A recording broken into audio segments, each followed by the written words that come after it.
Hello and welcome back to study time only. Study time only में आपका स्वागत है और आज हम डिस्कस करने जा रहे हैं 13 मई 2020 के सभी करंट अफेयर्स की। द हिंदू के सभी करंट अफेयर्स को हम यहाँ पे डिस्कस करेंगे, साथ में एक एमसी को डिस्कस करेंगे और आपको यहाँ पे प्रोवाइड किए जाएंगे हैंड रिटन नोट्स। किस तरीके से आपको द हिंदू के एनालिसिस में से द हिंदू के नोट्स तैयार कर रहे हैं वो यहाँ पे सिखाया जाएगा, साथ में मेंस का क्वेश्चन भी दिया जाएगा। तो ये सारी चीजें एक ही लेक्चर के अंदर आपको देखने को मिलेगी। एडिटोरियल हम डिस्कस करेंगे और जो भी इंपॉर्टेंट न्यूज है उसको डिस्कस करेंगे। साथ में ही हम बैकग्राउंड को जरूर डिस्कस करेंगे कि जो आपका स्टैटिक पोर्शन है, कि आपने न्यूज तो डिस्कस कर ली लेकिन स्टैटिक पोर्शन को डिस्कस नहीं किया, तो हम उस स्टैटिक पोर्शन को भी इसके अंदर डिस्कस करेंगे। देखिए, पहली न्यूज हमारे सामने यहाँ पे निकल के आती है जिसको आपको बहुत अच्छे ध्यान रखना है। PM announces 20 lakh crore economic stimulus package.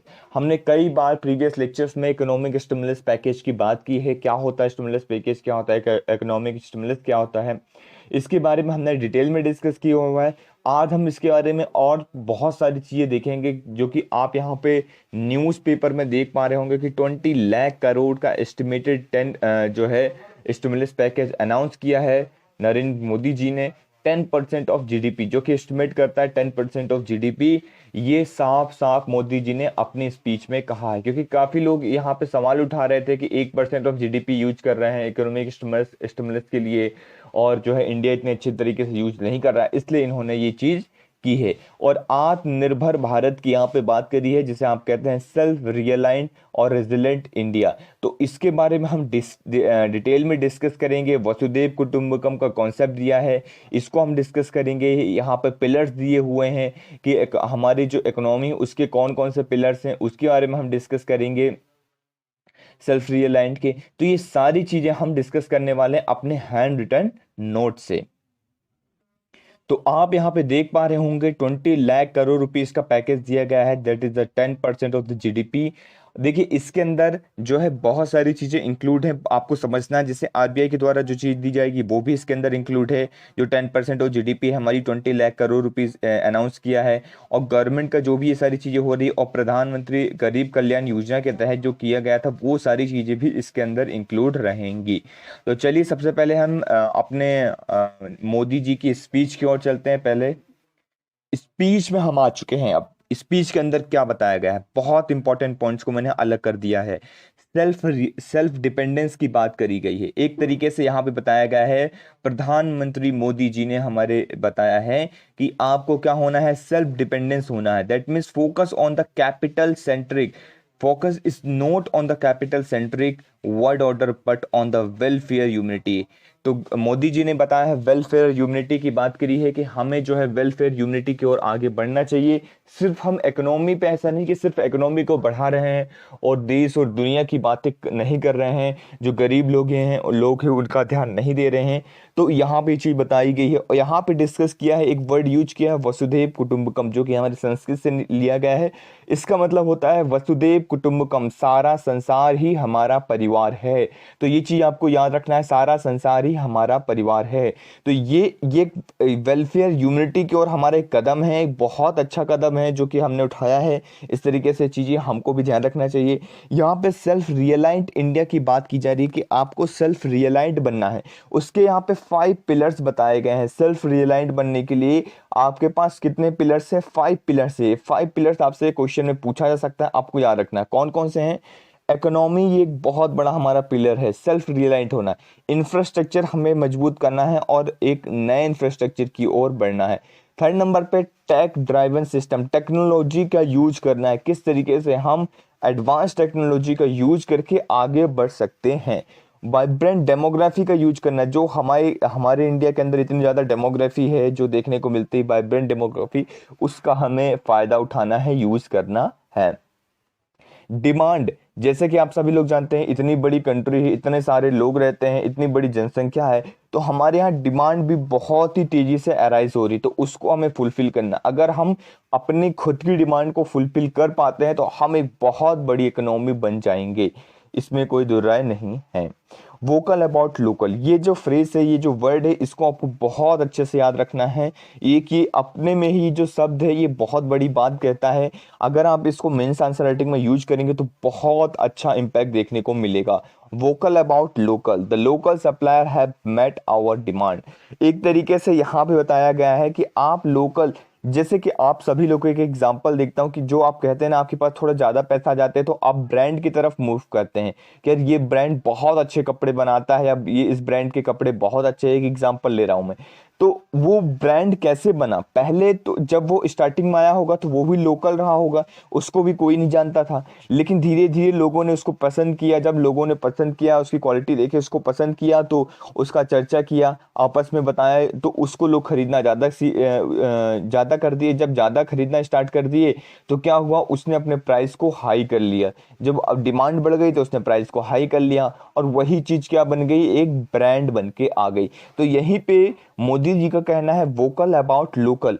आप लोकल की बात करिए, वोकल करिए, मतलब वोकल मतलब बात करिए। अगर आप लोकल की बात करेंगे, उसको भी यूज करके देखिए, हो सकता है जो लोकल हमारे ब्रांड्स हैं, जिनको आप एक इंटरनेशनल ब्रांड्स नहीं मानते हैं, जो हमारे इंडिया के ब्रांड्स हैं, सेल्फ ब्रांड्स हैं, वो भी बहुत अच्छी क्वालिटी के कपड़े दे रहे हो। लेकिन आप जब तक उसको यूज नहीं करेंगे तो कैसे पता चलेगा। तो एक बार आपको यूज करना है, आप उनको यूज करिए, तो हो सकता है आने वाले टाइम में जो हम जिसको हम लोकल समझते हैं वो एक ब्रांड बन के तैयार हो जाए। तो ये बहुत इंपॉर्टेंट बात है, वोकल अबाउट लोकल। ये आपको रट लेना है, इसको आपको याद कर लेना है। जैसा कि मैंने आपको बताया था कि मैं यहाँ पे डिस्कस करूंगा बैकग्राउंड से, सारी चीजों को बैकग्राउंड से डिस्कस करूंगा। बैकग्राउंड इन द सेंस आपके स्टैटिक पोर्शन को कवर करूंगा, कौन सा टॉपिक किस टॉपिक से रिलेवेंट है, किस तरीके से रिलेट है, वो चीज हम डिस्कस करेंगे। तो यहाँ पे जो गवर्नमेंट इकोनॉमी के लिए करती है, दो पॉलिसी लेके आती है, एक मॉनेटरी पॉलिसी होती है और एक फिजिकल पॉलिसी होती है। दोनों के बीच में डिफरेंस समझना है आपको, मॉनेटरी एंड फिजिकल पॉलिसी के बीच में, और साथ में ही दोनों के अंदर क्या क्या चीजें आती हैं। देखिए मॉनेटरी पॉलिसी के अंदर क्या आता है, जैसे रेपो रेट हो गया तो अभी इसको कम कर रहे हैं, 4.4% है। CRR हो गया, कैश रिजर्व रेशियो, आपको घबराना नहीं है, मैं रेपो रेट क्या होता है, CRR क्या होता है, ये सारी चीजें बता भी चुका हूं, और अभी हम फिर से रिवाइज करेंगे जब हम आगे पढ़ेंगे इसको। ओपन मार्केट ऑपरेशन हो गया और रिवर्स रेपो रेट हो गया, तो ये सारी चीज रिवर्स रेपो रेट को कम कर रहे हैं। तो ये सारी चीजें किस कैटेगरी के अंदर आती है, मॉनेटरी पॉलिसी के अंदर आती है। तो आपको यहाँ पे ये समझना है बस अभी कि ये चीजें किसकी कैटेगरी के अंदर आती है, मॉनेटरी पॉलिसी के अंदर आती हैं। क्लियर हो गई। अब फिजिकल पॉलिसी की हम बात करते हैं, मैं इसको बहुत अच्छे से आपको दिखा देता हूं जिससे आपको क्लियर हो जाए। देखिए फिजिकल पॉलिसी की जब मैं बात करता हूं तो यहां पे आता है गवर्नमेंट एक्सपेंडिचर। गवर्नमेंट क्या करती है, अपने एक्सपेंडिचर को बढ़ा देती है। अब कभी भी इस तरीके से प्रॉब्लम जैसे निकल के आती है कि इकोनॉमी के अंदर पैसा नहीं है या कुछ इस तरीके से, तो गवर्नमेंट एक्सपेंडिचर को बढ़ा देती है, गवर्नमेंट खर्चा करना स्टार्ट कर देती है। अब गवर्नमेंट किस चीज में खर्चा करेगी, यहाँ पे आप देख पा रहे होंगे, ये हमारी एक योजना है, प्रधानमंत्री गरीब कल्याण योजना। आपको याद रखना है ये जो योजना है ये ऑर्गेनाइज सेक्टर और अनऑर्गेनाइज सेक्टर दोनों के लिए है। क्वेश्चन अराइज हो सकता है कि क्या ये सिर्फ अनऑर्गेनाइज सेक्टर के लिए है, नहीं, ये ऑर्गेनाइज एंड अनऑर्गेनाइज दोनों सेक्टर के लिए है। गवर्नमेंट अपना एक्सपेंडिचर बढ़ा देती है किसी इस तरीके से, तो आपको याद रखना है टैक्स रेट में कम कर देती है, आपके जो टैक्सेस हैं उसके ऊपर आपको कट कर देगी, टैक्स कम कर देगी, सब्सिडीज देगी। आप अगर कहीं पे इन्वेस्टमेंट कर रहे हैं, कुछ इस तरीके का काम कर रहे हैं, तो वहां पे आपको सब्सिडीज मिलेगी देखी जाएगी। तो ये सारी चीजें गवर्नमेंट करती है जिससे फिजिकल पॉलिसी मेंटेन रहे, और फिजिकल पॉलिसी के तहत ये सारी चीजें करती है जिससे इकोनॉमी हमारी बूस्ट करे। अब यहाँ पे एमपी की बात करते हैं, MP that means monetary policy. Monetary policy को यहाँ पे दो टाइप से हमने डिवाइड किया है, एक टाइप्स में डिवाइड किया है और एक टूल्स में डिवाइड किया है। तो दोनों को आपको ध्यान पे रखना है, एक हमारा टाइप्स है और दूसरा हमारा टूल्स है। तो टाइप्स मतलब कितने टाइप्स की मॉनेटरी पॉलिसी होती है, एक होती है कॉन्ट्रैक्शनरी मॉनेटरी पॉलिसी जिसे हम हार्ड मॉनेटरी पॉलिसी कहते हैं, और एक होती है expansionary monetary policy. Expansionary monetary policy का मतलब होता है चीप मॉनेटरी पॉलिसी। कॉन्ट्रैक्टरी मतलब हार्ड मॉनेटरी पॉलिसी में क्या होता है, आपके इंटरेस्ट रेट को बढ़ा दिया जाता है। यहाँ पे क्या किए कर दिया जाता है, इंटरेस्ट रेट को बढ़ा दिया जाता है। और चीप मॉनेटरी पॉलिसी में क्या किया जाता है, इंटरेस्ट रेट को घटा दिया जाता है। तो दोनों बातों को आपको ध्यान पे रखना है कि जब जब उसका एक्सपेंशन करने का काम होगा, वो चाहेगा, गवर्नमेंट चाहेगी कि लिक्विडिटी जो है बढ़े, मार्केट के अंदर बहुत सारी लिक्विडिटी आए, पैसा आए, तो वो इंटरेस्ट रेट को घटा देगी, जिससे क्या होगा, बैंक से आप लोन ले सकते हैं, आप इन्वेस्टमेंट कर सकते हैं। गवर्नमेंट को जब जरूरत पड़ेगी कि वो आपके इंटरेस्ट रेट को बढ़ा देगी, जिससे वो पैसा को सक्स कर सके सारी चीज़ों को, मार्केट से बहुत ज़्यादा लिक्विडिटी अगर आ गई है तो ये चीज़ करती है। अब हम टूल्स देखते हैं, डिटेल्स में इसको देखेंगे, क्वांटिटेटिव टूल्स क्या होते हैं और एक क्वालिटेटिव टूल्स क्या होते हैं। तो ये मॉनेटरी पॉलिसी के दो टूल्स है, बहुत इंपॉर्टेंट टूल्स है। डायरेक्टली इसके ऊपर मेंस में क्वेश्चन पूछा जाता है और प्रीलिम्स में भी इसके ऊपर क्वेश्चन पूछा जाता है कि क्वांटिटेटिव टूल्स के अंदर कौन कौन सी चीजें आती हैं, क्वालिटेटिव टूल्स के अंदर कौन कौन सी चीजें आती हैं। तो आपको ये चीज ध्यान पे रखनी है। आपका देखिए बहुत बड़ा पार्ट इकोनॉमी का यहाँ पे कवर हो रहा है, स्टैटिक पोर्शन कवर हो रहा है, हम सारी चीजें एक दूसरे से लिंक करके बात कर रहे हैं। क्वांटिटेटिव टूल्स आपको समझना है। देखिए क्वांटिटेटिव टूल्स के अंदर सबसे पहला आता है LAF, that mean liquidity assessment facility. आपको किस तरीके से लिक्विडिटी मिलेगी, लिक्विडिटी असेसमेंट की फैसिलिटी। तो ये डिवाइड किया गया है दो पार्ट्स में, repo rate and reverse repo rate. Repo rate क्या होता है, ये कैसा रेट होता है, जब RBI, यहां पे मैंने डायग्राम बना दिया है, आई थिंक अब आपको क्लियर हो रहा होगा, समझ में आ रहा होगा। जब जब RBI बैंकों को लोन देती है, मनी देती है, जिस इस इंटरेस्ट रेट में देती है, उसे हम क्या कहते हैं, रेपो रेट। अगर हम इसी का उल्टा कर देते हैं, रिवर्स कर देते हैं, तो उसे हम रिवर्स रेपो रेट कहते हैं। दैट मीन्स RBI क्या कहती है, सिक्योरिटी वगैरह उनसे लेती है और इनको पैसा देती है, पैसा इनसे लेती है। जब बैंकों से पैसा लेती है तो उसे हम रिवर्स रेपो रेट कहते हैं, और जब बैंकों को पैसा देती है तो वहां हम रेपो रेट कहते हैं। ये आपको क्लियर हो गया। अब हम चलते हैं VAR, that means variable reverse ratio. अब वेरिएबल रिवर्स रेशियो क्या होता है आपको समझना होता है। वेरिएबल का मतलब है ये चीज चेंज होती रहती है, तो आपको यहां से ये भी समझना है कि ये चीज चेंज होती रहती है। CRR and SLR। CRR क्या होता है, कैश रिजर्व रेशियो, इसका फुल फॉर्म भी आपको याद रखना है। CRR कैश रिजर्व रेशियो होता है। इसके अंदर क्या होता है, कैश रिजर्व रेशियो के अंदर RBI क्या करता है, अपने पास पैसे को रखता है। तो RBI कैश के फॉर्म में बैंक के पास जो भी डिपॉजिट पैसे होते हैं, उस डिपॉजिट पैसे का कुछ परसेंटेज जो है अपने फॉर्म, कैश के फॉर्म में रखते हैं। तो ये आपको यहाँ पे ध्यान पे रखना है। अभी RBI ने क्या किया है, CRR को घटा दिया है, 4% से कितना कर दिया है, 3% कर दिया है CRR को। इसके ऊपर उनको कोई इंटरेस्ट रेट नहीं मिलता है, ये भी आपको ध्यान पे रखना है। आई थिंक ये चीज क्लियर हो गई होगी। SLR की बात करते हैं, स्टैट्यूटरी लिक्विडिटी रेशियो। ये क्या होता है, ये भी एक तरीके से यहाँ पे आप लिक्विडिटी कह सकते हैं, कैश तो नहीं कह सकते हैं, हाँ यहाँ पे आप लिक्विडिटी कह सकते हैं। लिक्विडिटी के फॉर्म में, लिक्विडिटी मतलब आप कोई गवर्नमेंट सिक्योरिटी रख रहे हैं, या फिर कैश रखे हैं, या फिर सोना वगैरह, गोल्ड वगैरह रख रहे हैं, तो यही सारी चीजें लिक्विडिटी के फॉर्म होती हैं। तो लिक्विडिटी के फॉर्म में ये बैंकों को अपने पास ही रखना होता है, इसको आप लोन में नहीं दे सकते हैं, ये अपने पास ही रखना होता है। तो इसे कहते हैं SLR। तो ये क्लियर हो गया आपको, आई थिंक ये सारे पॉइंट्स क्लियर हो गए होंगे।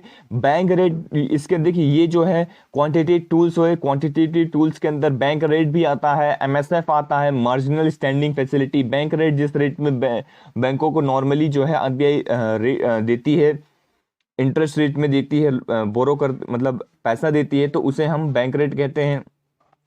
MSF पता होना चाहिए आपको, मार्जिनल स्टैंडिंग फैसिलिटी, कुछ रात के लिए दिया जाता है, 1 रात या 2 रात के लिए यहाँ पे RBI जो है बैंकों को बोरो देती है पैसा वगैरह। OMO क्या होता है, ओपन मार्केट ऑपरेशन, ये होता है। तो ये भी चीज आपको यहाँ पे ध्यान रखनी है। तो ये सारी चीजें हमने डिटेल में डिस्कस करी। अब हम डिस्कस करेंगे क्वांटिटेटिव टूल्स क्या होते हैं। क्वांटिटेटिव टूल्स बहुत इंपॉर्टेंट हो जाते हैं। मार्जिन रिक्वायरमेंट, देखिए कितना रिक्वायरमेंट है यहाँ पे। सपोज आप कुछ रख रहे हैं, कुछ सिक्योरिटी रख रहे हैं, आपको अगर आप बैंकों के पास लोन लेने जाएंगे तो वो आपसे सिक्योरिटी मांगेंगे, बोलेंगे यार आपके पास आप जमीन के कागजात रखिए या कुछ इस तरीके से कागजात रखिए। तो वो जो कागजात रखवाते हैं उसे ही हम मार्जिन रिक्वायरमेंट्स कहते हैं।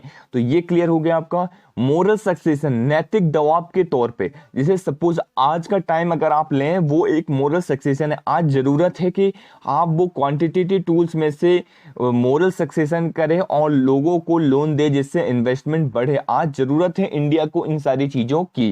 क्रेडिट रेशनिंग की हम बात करते हैं। क्रेडिट रेशनिंग एक तरीके से आप यहाँ पे ये चीज समझ सकते हैं कि क्रेडिट रेशनिंग ये चीज है 40% एक पर्टिकुलर सेक्टर को या फिर एक कुछ ऑर्गेनाइज कुछ मिले जुले दो चार सेक्टर्स को मिला के यहाँ पे प्रायोरिटी दी जाती है कि इन सेक्टर्स में आपको लोन देना ही है। यहाँ पे पीएसएल बनाया गया है, that is priority sector lending. किस जगह पे आपको लोन देना है तो वहां पे 40% जो लोन है आपको पीएसएल में देना ही पड़ेगा, that means priority sector lending. वो अलग अलग कैटेगरी की गई है कि एमएसएमई हो सकते हैं, वो एग्रीकल्चर हो सकते हैं, वो एजुकेशन से रिलेटेड हो सकते हैं। तो इस तरीके से अलग अलग सेक्टर यहाँ पे तैयार किए गए हैं। तो ये सारी चीजें हमने डिटेल में डिस्कस करी। अब देखिए पेज नंबर 1 में ही ये चीज मेंशन है, India caught in US China स्पैट over Taiwan status at WHO. तो यहाँ पे ताइवान का स्टेटस डिस्कस किया गया है, डब्ल्यूएचओ डिस्कस किया गया है। तो हमने डब्ल्यूएचओ पहले भी डिस्कस किया था। अभी यहाँ पे एससीओ की बात की जा रही, बहुत इंपॉर्टेंट रोल हो जाता है एससीओ का। तो हम देखेंगे Shanghai cooperation of organization related सारे पॉइंट्स को डिस्कस करेंगे। So the Shanghai corporation organization SCO क्या है? एक ऑर्गेनाइजेशन है। यहां इसका जो हेडक्वार्टर है वो कहां है अगर आपसे पूछा जाता है तो चाइना के अंदर बीजिंग में इसका हेडक्वार्टर है। ये आपको पता होना चाहिए। ये कब बना था? 1996 में ये बना था, एस्टेब्लिशमेंट इसका हुआ था। लेकिन जब ये बना था तब ये संघाई 5 के नाम से जाना जाता था और इसके अंदर टोटल 5 कंट्रीज थी। कौन कौन सी? चाइना, कजाकिस्तान, रशिया, किर्गिस्तान और तजाकिस्तान। तो ये पांचों कंट्री के आपको नाम याद रखने हैं। साथ में उज्बेकिस्तान इसको 2001 में ज्वाइन कर लेता है, तब इसका नाम एससीओ पड़ जाता है। इंडिया ने कब ज्वाइन किया तो याद रखना है आपको 2017 के अंदर 2017 दैट इज 2017 में इंडिया और पाकिस्तान दोनों यहां पे ज्वाइन करते हैं एससीओ को। इसके अंदर बहुत ही इंपॉर्टेंट एक ऑर्गन है, इसका बहुत इंपॉर्टेंट है, आपको याद रखना है, रैट्स। रैट्स मतलब होता है रीजनल एंटी टेररिस्ट स्ट्रक्चर। तो ये आपको बहुत अच्छे से याद रखना है, रैट्स का फुल फॉर्म याद रखना है, regional anti terrorist structure. Question यहाँ पे पूछा जाएगा। चलिए यहाँ पे प्रीलिम्स का एक क्वेश्चन बना लेते हैं कि रैट्स किस चीज का पार्ट है, किस ऑर्गेनाइजेशन का पार्ट है। तो आपको पता होना चाहिए एससीओ का ये एक पार्ट है। ये किसके उसमें काम करता है, किस लिए काम करता है? तो ये टेररिस्ट एक्टिविटी से लड़ने के लिए काम करता है। इसका हेडक्वार्टर कहाँ है? ताशकेंत उज्बेकिस्तान के अंदर इसका एक हेडक्वार्टर है। तो ये आपको ध्यान में रखना है। ये एक परमानेंट ऑर्गन भी है। क्या ये टेम्पररी पीरियड के लिए है या परमानेंट पीरियड के लिए है? Yes, it is for the permanent periods. तो ये आपको यहाँ पे याद रखना है। 3 एवल्स, यहाँ पे 3 एवल से डील करता है। जो हमारे 3 दुश्मन है कौन कौन से? टेररिज्म से डील करता है, सेपरेटिज्म से डील करता है। टेररिज्म आपको पता होगा क्या होता है, अगर आप हिंदी में बोले तो आपको पता होगा टेररिज्म क्या होता है? आतंकवाद।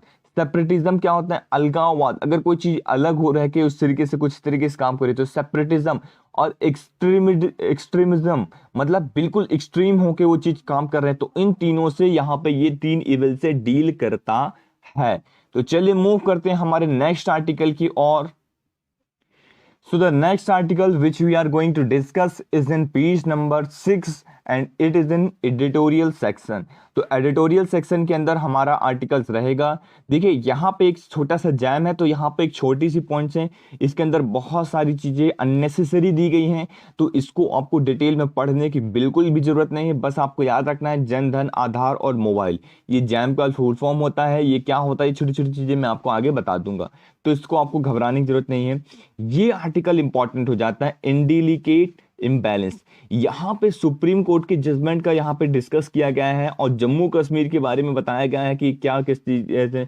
आर्टिकल 32 निकल के आया है, यहाँ पे कुछ आर्टिकल्स निकल के आए हैं, right to speech and expression के चीजें निकल के आई हैं, और किस तरीके से यहाँ पे टेररिस्ट एक्टिविटी को बैलेंस किया जाए। तो ये सारी चीजें इसके अंदर बताई गई हैं। तो इसको चलिए हम डिस्कस कर लेते हैं फटाफट। और जैसा कि आप सभी लोग जानते हैं कि जम्मू कश्मीर के अंदर इंटरनेट को सस्पेंड कर दिया गया था कुछ टाइम के लिए, बहुत टाइम के लिए इंटरनेट सस्पेंड था। अभी वहां पे 2G इंटरनेट प्रोवाइड करवाया जा रहा है। तो वहां पे मांग हो रही है उनकी पब्लिक्स के द्वारा, जो है जम्मू कश्मीर में जो रहने वाले लोग हैं उनके द्वारा कहा जा रहा है कि वो 4G इंटरनेट स्पीड चाहते हैं, क्योंकि लॉकडाउन लगा हुआ है। तो वो चाहते हैं कि वो एजुकेशनल वीडियोस बनाएं, वो भी एजुकेशन की वीडियोस को वहाँ पे एक्सेस कर पाएं, पढ़ पाएं अच्छे तरीके से, वो अपने बिजनेस को, ऑनलाइन बिजनेस को बढ़ा पाएं। ये सारी चीजें उनके द्वारा कही जा रही है। तो वो कह रहे हैं कि हमें 4G इंटरनेट प्रोवाइड करवाइए। अब देखिए सुप्रीम कोर्ट का डिसीजन निकल के आता है। अब गवर्नमेंट क्या कहती है कि यार इसमें जो है नेशनल सिक्योरिटी हो सकता है। तो यहाँ पे राइट्स और नेशनल सिक्योरिटी 2 पॉइंट्स आते हैं। तो ये सुप्रीम कोर्ट कहती है अंडर आर्टिकल 32, अंडर आर्टिकल 32 क्या होता है, हमारा कॉन्स्टिट्यूशनल रेमेडीज, बहुत इंपॉर्टेंट आर्टिकल है ये, हमारे FR का पार्ट है, दैट इज फंडामेंटल राइट्स का पार्ट है।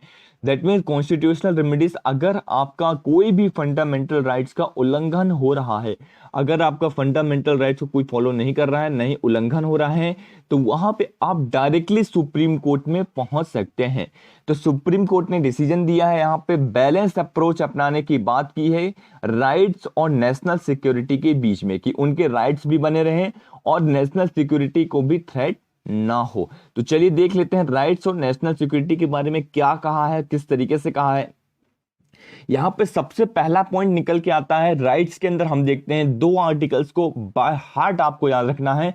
आर्टिकल 19 क्लॉज 1 क्लॉज ए, इस तरीके से याद रखना है आपको। ये नहीं कि सिर्फ आप 19 याद रख लीजिए और मोर देन सफिशिएंट हो जाएगा, ये मोर देन सफिशिएंट नहीं है। यहां पे आपको डिटेल में जाना पड़ेगा।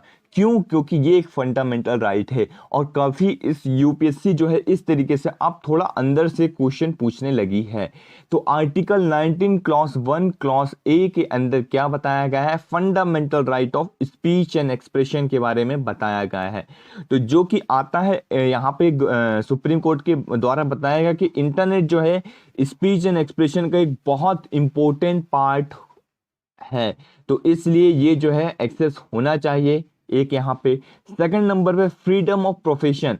अब कोई भी अपने हिसाब से आर्टिकल 19 क्लॉज 1 क्लॉज जी के अंदर अपने हिसाब से कोई भी आपको ये फ्रीडम दी गई है कि आप कोई भी एम्प्लॉयमेंट चुन सकते हैं, कोई भी प्रोफेशन चुन सकते हैं। तो ये आपको जो है अधिकार दिए गए हैं फंडामेंटल राइट्स के अंदर। तो देखिए अगर इंटरनेट रहेगा तो बहुत सारे लोग जो हैं उसका एक्सेस कर पाएंगे और इंटरनेट की वजह से वो क्या कर पाएंगे, अपने एम्प्लॉयबिलिटी को, अपने प्रोफेशन को आगे बढ़ा पाएंगे। अब हम बात करते हैं नेशनल सिक्योरिटी को कि, तो यहाँ पे निकल के आता है नेशनल सिक्योरिटी के अंदर बहुत सारे पॉइंट्स निकल के आते हैं। साइबर टेररिज्म एक बहुत बड़ा इशू है जो कि जम्मू कश्मीर के अंदर बहुत बड़े लेवल पे देखा जा रहा है, और ड्रग टेररिज्म एक बहुत बड़ा इशू। तो इन दोनों इशू को रिजॉल्व करना होगा। टेररिस्ट एक्टिविटी जो इतनी ज़्यादा बढ़ रही है उसे हमें रिजॉल्व करने की यहाँ पे बात की जा रही है। तो ये आपको यहाँ पे ध्यान पे रखना है। तो देखिए अगर आप कभी भी इस क्वेश्चन का वे फॉरवर्ड पूछा जाए कि आपको क्या लिखिए, वे फॉरवर्ड आप लिखिए, तो हमेशा आपको याद रखना है कि आप क्या करेंगे,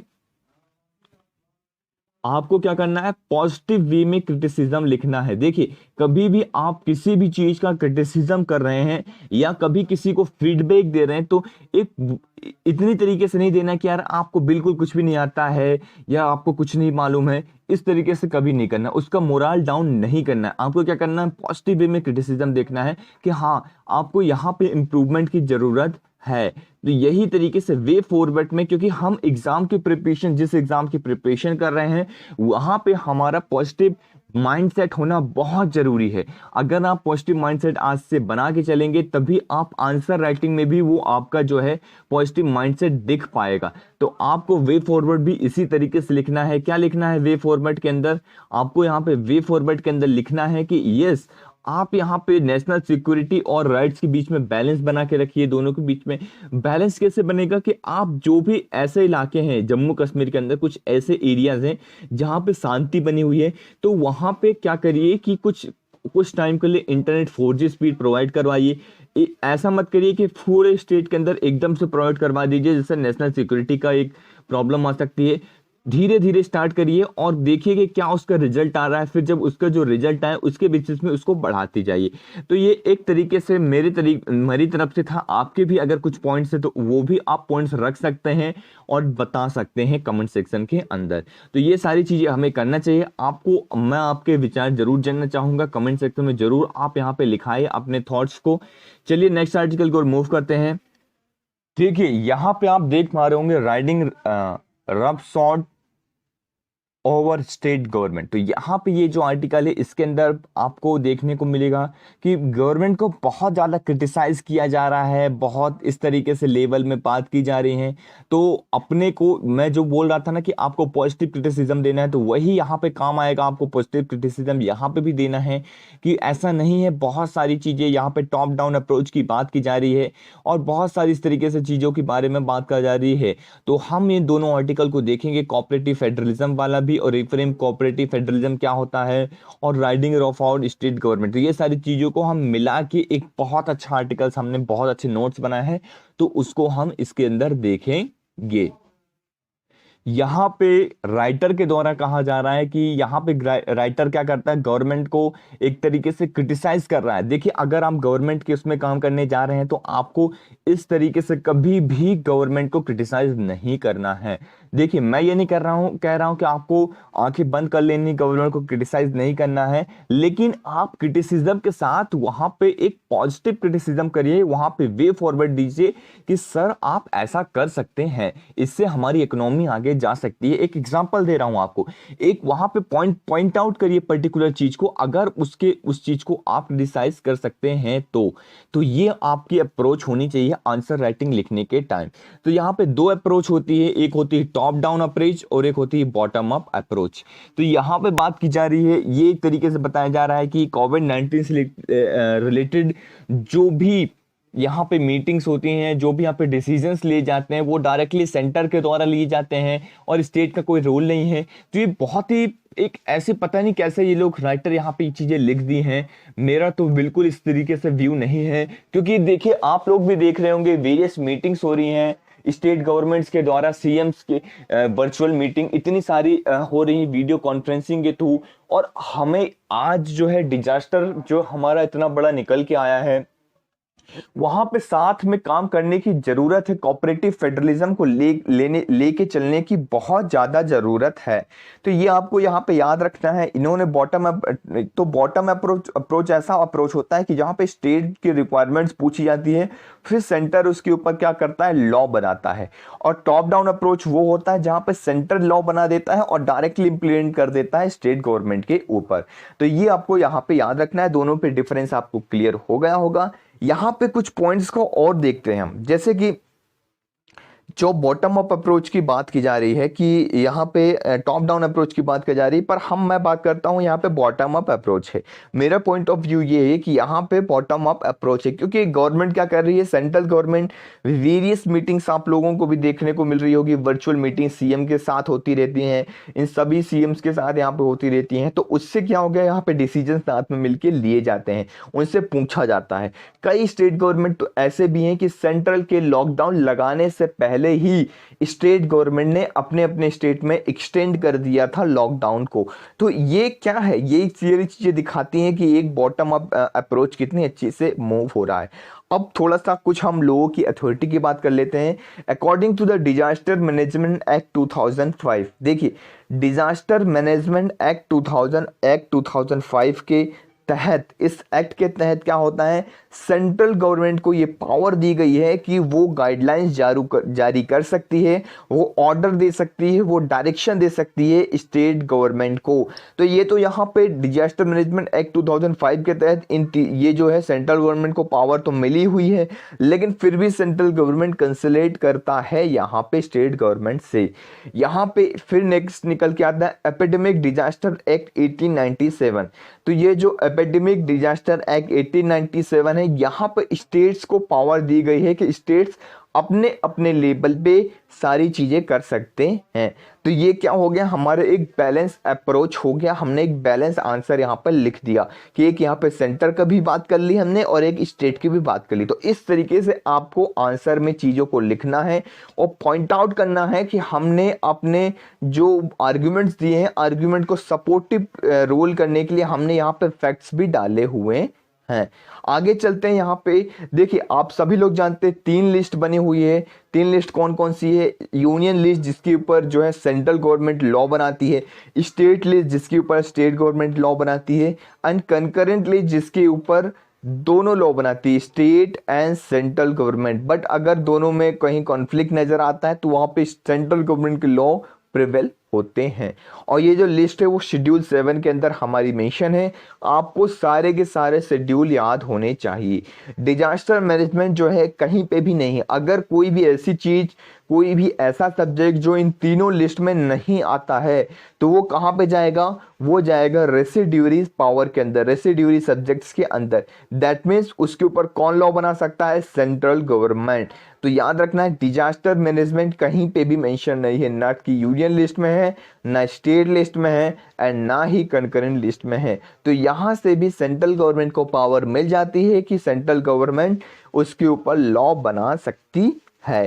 तो ये सारे पॉइंट्स आपको यहाँ पे क्लियर रखने हैं।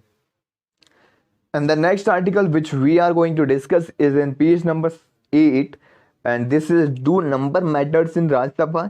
यहाँ पर राज्यसभा से रिलेटेड बातें की जा रही हैं और ये आर्टिकल किसके द्वारा लिखा गया है? ये आर्टिकल लिखा गया है, बहुत इंपॉर्टेंट है, हमको याद रखना है। Chairman of Rajya Sabha that means vice president of India and that is M Venkaiah Naidu ji के द्वारा लिखा गया है, इसलिए इंपॉर्टेंट हो जाता है। इसको आपको याद रखना है। इसके मैंने नोट्स बना लिए हैं जो भी इंपॉर्टेंट। यहाँ पे क्या क्या पावर है राज्यसभा से रिलेटेड, यहाँ पे गाइडलाइंस दी गई है कि क्या राज्यसभा कोऑपरेटिव को फॉलो कर रहा है, कोऑपरेशन को फॉलो कर रहा है या डिस्ट्रक्शन को फॉलो कर रहा है, ये सारी चीजें यहाँ पे बताई गई हैं।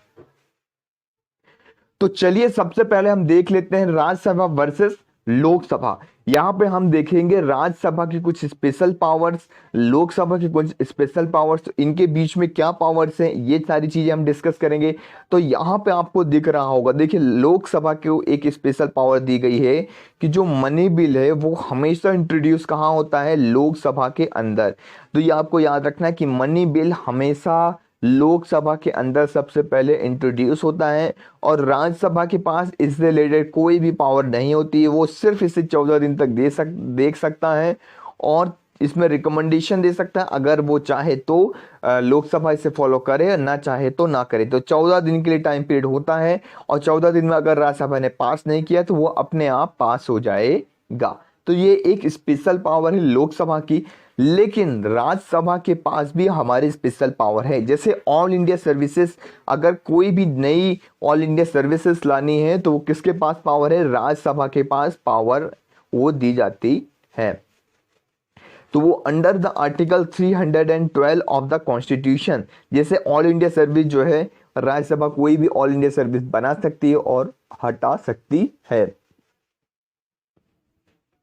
जैसे अभी 3 ऑल इंडिया सर्विस आप देख सकते हैं, यहाँ पे मैंने नाम लिखा है आईपीएस, आईएएस और आईएफएस।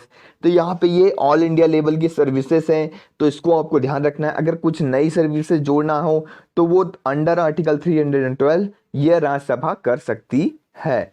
तो ये आपको यहाँ पे याद रखना है।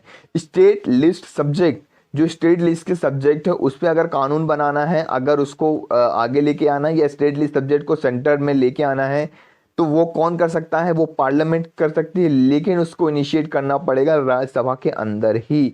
तो वो under article 249 of the constitution mention है। तो ये सारे पॉइंट्स आपको क्लियर होना चाहिए। लेकिन यहाँ पे जो है मेजोरिटी से पास होना चाहिए, स्पेशल मेजोरिटी से, and that is the 2/3 present and voting. तो ये आपको यहाँ पे ध्यान रखना है।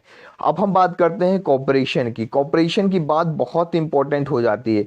कॉर्पोरेशन किस तरीके से, जैसे सीएए हमारा बिल हो गया, जीएसटी हो गया, आईबीसी हो गया 2060 का, 370 को हटाने के लिए हो गया, ट्रिपल तलाक हो गया, इन सभी मैटर्स में राज्यसभा और लोकसभा ने इक्वल पार्टिसिपेशन किया है, एक दूसरे का साथ दिया है और इस बिल को आगे पास किया है।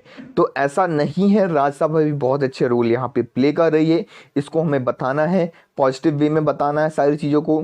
कोऑपरेटिव फेडरलिज्म की यहाँ पे बात की जा रही है, तो राज्यसभा एक कोऑपरेटिव फेडरलिज्म का रोल प्ले कर रहा है और यहाँ पे ऐसा नहीं है ऑब्स्ट्रक्टिव रोल प्ले कर रहा है। हाँ, हो सकता है मतभेद, तो हमेशा अगर कोई भी दो ऑर्गेनाइजेशन काम करती है तो उन दोनों के बीच में मतभेद होना जरूरी है, मतलब मतभेद तो होता ही रहता है। सेंटर और स्टेट गवर्नमेंट के बीच में भी काफ़ी मतभेद देखने को मिलता है, तो इसका मतलब ये नहीं कि हम सारी चीज़ों को हटा ही दें, तो ये आपको यहाँ पे ध्यान पे रखना है। जैम ट्रिनिटी की अगर मैं बात करता हूँ, जनधन, आधार और मोबाइल, तो ये आपको याद रखना है, लास्ट माइल जो है कनेक्टिविटी की बात की रही है, इसके थ्रू डीबीटी होता है, डायरेक्ट बेनिफिट ट्रांसफर पॉसिबल हो पाया है, तो वो इसी के थ्रू पॉसिबल हो पाया है। जनधन से हमने अकाउंट खोले, आधार से हमने बायोमेट्रिक इन्फॉर्मेशन सबकी रख ली और मोबाइल से हमने फाइनेंशियल सर्विस स्टार्ट कर दी, वहाँ पे वो सारी चीज़ें होने लग गई। तो ये बहुत इंपॉर्टेंट कॉन्सेप्ट थे, इसको कहीं पे भी मेंशन कर सकते हैं, लेकिन उस आर्टिकल के अंदर बस यही चीज़ इंपॉर्टेंट थी और जो चीज़ें बात की जा रही थी उतना इम्पॉर्टेंट नहीं थी। तो ये आपको यहाँ पे ध्यान रखना है, ये सारी चीज़ें हमने डिस्कस करी। सो आपको बताना है कैसा रहा आज का लेक्चर, कमेंट सेक्शन में ज़रूर आपको बताना है ये, और लोगों तक इसको शेयर करना है, ज़्यादा से ज़्यादा लोगों तक एजुकेशन को प्रमोट करिए, ज़्यादा से ज़्यादा लोगों तक इसको शेयर करिए, जिससे बहुत सारे लोग एजुकेट हो पाएँ और आप हैंड रिटन नोट्स का फ़ायदा उठाइए। योजना की मैगज़ीन भी हमने डिस्कस की है, तो ज़रूर जाके प्लेलिस्ट में आप योजना की मैगज़ीन को भी देखिएगा, बहुत अच्छे तरीके से हमने डिस्कस किया है, और भी जो हमारे वेरियस इनिशिएटिव्स हैं उसका आप फ़ायदा उठा सकते हैं प्लेलिस्ट में जाके। पीडीएफ और पीपीटी के लिए आपको टेलीग्राम ग्रुप को ज्वाइन करना है। अगर आपने टेलीग्राम ग्रुप को नहीं ज्वाइन किया है तो जाइए और टेलीग्राम ग्रुप को सबसे पहले आप ज्वाइन करिए। This is the final of our lecture, so thank you very much for the discussion.